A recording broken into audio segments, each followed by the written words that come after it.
Diastasis recti is a separation of the rectus abdominis, that is also known as the six-pack muscles. What it is an overstretched linea alba, which is your fascia, midline fascia and connective tissue, causing a separation in the abdominals. The most common risk factor is pregnancy. Women experience it with pregnancy from the growing fetus and the belly within 4 to 6 weeks after delivery. Some women will have the diastasis repair and disappear on their own.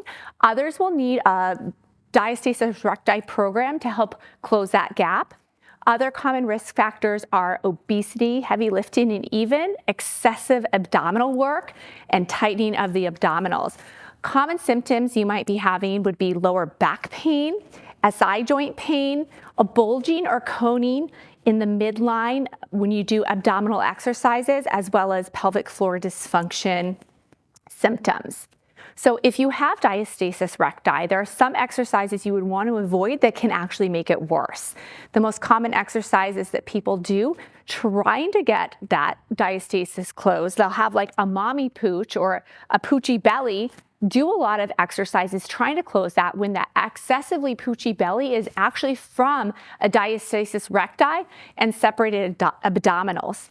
So we'll go over how to check, but you also want to avoid crunches, sit-ups, planks, leg lifts, V-ups. A lot of excessive heavy lifting or excessive rotation can also be avoided by some women or men, if you have it, to not make that diastasis recti worse.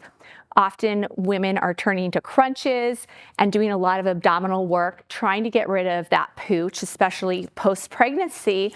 And they haven't checked for diastasis recti because in the United States, most women are not getting checked for it when you go back for a well check after delivery.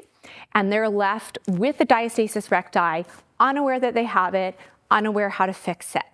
So let's go over how to check for diastasis recti.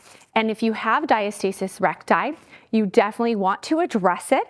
It actually compromises the function of your core and your pelvic floor as well. To self-check for diastasis recti at home, you'll lie on the ground in a comfortable position, staying relaxed, bend your knees, have your feet flat on the floor. You can place your hand behind your head and you're going to slightly elevate your head and lift up. You're going to use your fingers to check. We're going to check at the belly button, and the diastasis recti is measured in finger widths. You're going to gently and firmly press in the middle of your belly button. Now, if you feel a separation here between the abdominals, you'll feel your fingers kind of slide in there. You can have 1, 2, 3, 4, even 5 finger widths apart. If it's 1, it's not considered diastasis. You'll check at the belly button, then you're going to move down and check about 2 to 3 inches below the belly button, as well as 2 to 3 inches above the belly button. Now, if you find you have diastasis, you can have it in all 3 locations or just 1 or 2. Make a note of how wide it is. So as you do a program to fix the diastasis, you can monitor your progress. And then from there, you'll just slowly lower your head and relax.